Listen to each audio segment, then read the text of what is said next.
नमस्कार। स्वागत है आपका राजनीति के इस अखाड़े में। मेरा नाम है अजय सेतिया। मित्रों, थंबनेल में आपने देख ही लिया कि आज का विषय है जुडिशरी में भ्रष्टाचार, जजों की रिश्वतखोरी।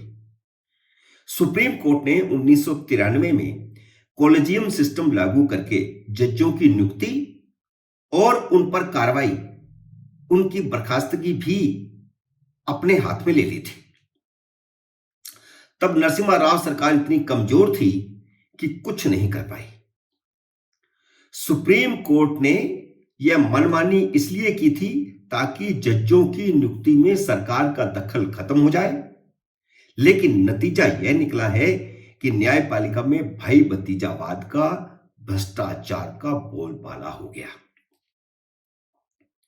भ्रष्टाचार सिर्फ नियुक्तियों में नहीं हुआ, बल्कि नीचे से ऊपर तक इंसाफ बिकने लगा है, क्योंकि सरकार और सरकार की एजेंसियों का दखल पूरी तरह न्यायपालिका में बंद हो गया है। राजनीति की तरह आज देश की न्यायपालिका भी अकंठ भ्रष्टाचार में डूबी है। मेरी इस बात पर ऐतराज हो सकता है या एक राय नहीं हो सकती है कि न्यायपालिका अकंठ भ्रष्टाचार में नहीं डूबी, कमर तक डूबी है। लेकिन सच यही है कि अकंठ नहीं तो छाती तक तो भ्रष्टाचार आ ही गया है। एक बार नरेंद्र मोदी पूर्व जजों की प्रॉपर्टी की जांच करवाकर देख ले, सब पता चल जाएगा, दूध का दूध पानी का पानी हो जाएगा। लेकिन मैं जो आज बात कह रहा हूं, मैं हवा में तीर नहीं मार रहा। केंद्रीय कानून मंत्री किरण रिजिजू ने 31 मार्च 2022 को लोकसभा में बताया था कि उससे पिछले 5 साल यानी जनवरी 2017 से लेकर के दिसंबर 2021 तक जजों के खिलाफ भ्रष्टाचार की 1631 शिकायतें मिली थी। और ये मैं आंकड़े 1 साल पहले के दे रहा हूं। सरकार ने इन सभी शिकायतों को सुप्रीम कोर्ट के चीफ जस्टिस और सभी संबंधित हाई कोर्टों के चीफ जस्टिसों के पास कार्रवाई करने के लिए भेज दिया था। मैं मौजूदा चीफ जस्टिस का जिक्र नहीं कर रहा हूं। पिछले साल जनवरी में जो चीफ जस्टिस था, उन्हें यह भेज दिया गया था, तो वह पास ऑन हो जाता है अगले चीफ जस्टिस के पास। सुप्रीम कोर्ट और हाई कोर्ट का भ्रष्ट जजों के खिलाफ कार्रवाई का इन हाउस मैकेनिज्म है। सरकार ने ये सभी शिकायतें कार्रवाई करने के लिए भेजी थी, सूचना के लिए नहीं भेजी थी। इसका मतलब यह था कि अदालत जांच करवाए और कार्रवाई करे। पर हुआ यह है कि पिछले 5 साल में हाई कोर्ट के सिर्फ एक रिटायर्ड जज के खिलाफ कार्रवाई की सिफारिश हुई है। अब सवाल यह उठता है कि सुप्रीम कोर्ट और हाई कोर्टों ने भ्रष्टाचार की 1630 शिकायतों पर क्या कार्रवाई की, क्योंकि टोटल शिकायतें थी 1631। एक पर सिफारिश हुई है, वह भी रिटायर्ड जज पर। तो 1630 की शिकायतों पर क्या हुआ, जिनमें सुप्रीम कोर्ट की शिकायतें भी हैं और हाई कोर्टों की शिकायतें भी हैं और नीचे की अदालतों की शिकायतें भी हैं। राजनेताओं के खिलाफ तो सुप्रीम कोर्ट और अन्य अदालतें खुले में आदेश जारी करती हैं। और न्यायपालिका का हाल क्या है, वह एक उदाहरण से समझ आ जाएगा। लालू यादव जैसे सजा याफ्ता मुजरिमों को 32 साल की सजा के बावजूद जमानत दे दी जाती है, और अपने घर के गोलमाल की तरफ तो अदालतें देखती ही नहीं। किरण रिजिजू ने यह सूचना 31 मार्च को दी थी और 8 अप्रैल 2022 को सुप्रीम कोर्ट के chief justice N V. Ramana, justice Krishna Murari और जस्टिस हेमा कोहली की बेंच सांसदों और विधायकों के खिलाफ लंबित 4,984 क्रिमिनल केसेस की सुनवाई के लिए तारीख तय कर रही थी, जो विभिन्न अदालतों में होनी थी। ऐसी रिपोर्ट कोर्ट के सामने थी कि 4 दिसंबर 2018 तक 2,775 केस निपटाने के बाद भी सांसदों और विधायकों के खिलाफ 4,122 केस से बढ़ करके 4,984 हो गए थे। तो मैं सिर्फ जुडिशरी के भ्रष्टाचार की बात नहीं कर रहा, मैं चुने हुए नुमाइंदों के भ्रष्टाचार की बात भी कर रहा हूं। उनके केस तो चल रहे हैं, लेकिन न्यायपालिका के अंदर जो भ्रष्टाचार है उनके केसों का क्या हुआ? सांसदों विधायकों के खिलाफ केस हो तो उसके लिए ट्रायल कोर्ट, हाई कोर्ट और फिर सुप्रीम कोर्ट में जा सकते हैं। सुप्रीम कोर्ट के अपने घर में कुछ गड़बड़ झाला हो तो उसके लिए कहां जाया जाए?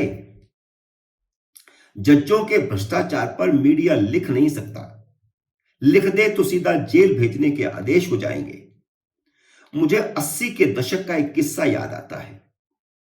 कांग्रेस का एक नेता दिल्ली में अवैध धंधों का जाल फैलाया हुआ था। उसने कैबरे भी चलाता था, बड़े बड़े लोगों से उसके संबंध थे।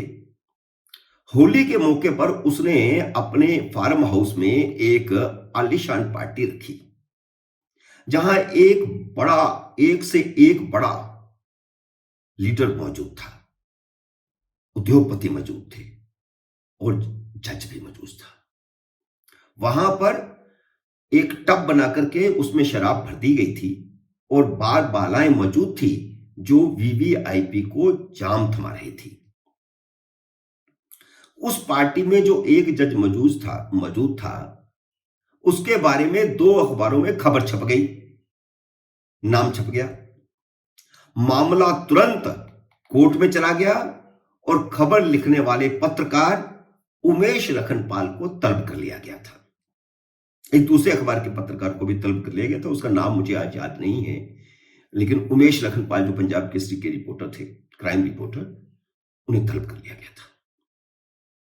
शायद आम लोगों को पता नहीं है कि हाई कोर्ट और सुप्रीम कोर्ट के जजों के खिलाफ भ्रष्टाचार के किसी भी केस के लिए सरकार या उसकी कोई भी agency, CBI, ED, income tax या विजिलेंस कमीशन भी जांच करने की पावर नहीं रखता। यह काम न्यायपालिका ने अपने हाथ में ही ले रखा है। नियुक्ति भी, भ्रष्टाचार भी और बर्खास्तगी भी, सब कुछ न्यायपालिका ने अपने हाथ में ले लिया। जांच भी न्यायपालिका की इजाजत से ही सरकार कर सकती है। यही कारण है कि न्यायपालिका का भ्रष्टाचार जनता के सामने नहीं आता। एक सरकारी अधिकारी के भ्रष्टाचार के पीछे तो हर एजेंसी लग जाती है, मगर अदालतों में बैठे जजों के भ्रष्टाचार के लिए कोई कुछ नहीं कर सकता। मजे की बात यह है कि अदालतों में इन हाउस मैकेनिज्म न्यायपालिका की स्वतंत्रता कायम रखने के लिए बनाया हुआ है और यह स्वतंत्रता हर तरह के घोटाले को दफन करने में सक्षम है। अगर प्लस पॉइंट है तो माइनस पॉइंट भी है। पिछले दिनों सुप्रीम कोर्ट के एक वकील के बारे में चर्चा थी कि उसकी पत्नी ने 160 करोड़ रुपए का दिल्ली में बंगला खरीदा है, लेकिन कभी कोई जजों के परिवारों के किसी सदस्य के बारे में कोई खबर नहीं देता कि किसने कितनी संपत्ति बनाई, जज रहते हुए उसकी संपत्ति में कितना इजाफा हुआ। जुडिशियल ट्रांसपेरेंसी तब तक जांच और निष्पक्ष नहीं हो सकती जब तक इसे न्यायपालिका के अधिकार से मुक्त न कर दिया जाए। यह भी पब्लिक डोमेन में आना चाहिए कि किसी वकील को कितनी फीस उसके क्लाइंट दे रहे हैं। जैसे यह पता चलना जरूरी है कि आज सेम सेक्स मैरिज केस लड़ने वाले बड़े बड़े वकीलों को पैसा कहां से मिल रहा है। जिनकी लाखों रुपए की फीस एक पेशी की होती है। यह बहुत गंभीर मसला है। न्यायपालिका के गलियारों में चर्चा है कि भारत की संस्कृति को तबाह करने के लिए विदेशों से पैसा आ रहा है। चीफ जस्टिस DY चंद्रचूड़ आजकल काफी प्रोएक्टिव हैं। जब से वह चीफ जस्टिस बने हैं तब से ही प्रोएक्टिव हैं।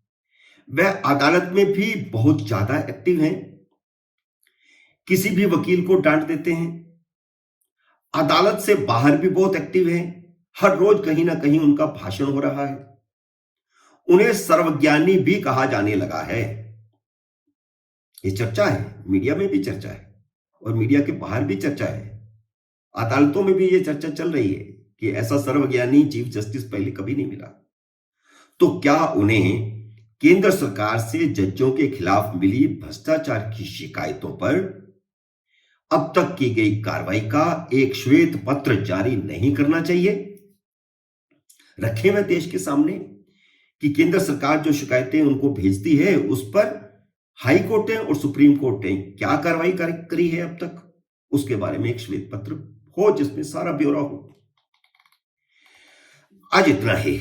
मेरे इस वीडियो को शेयर और लाइक जरूर कीजिएगा। अगर मेरे इस चैनल को आपने अभी तक सब्सक्राइब नहीं किया तो कृपया सब्सक्राइब करके घंटी का बटन भी जरूर दबाइएगा। जल्दी ही फिर मिलते हैं अगले वीडियो में किसी और मुद्दे पर। तब तक नमस्कार।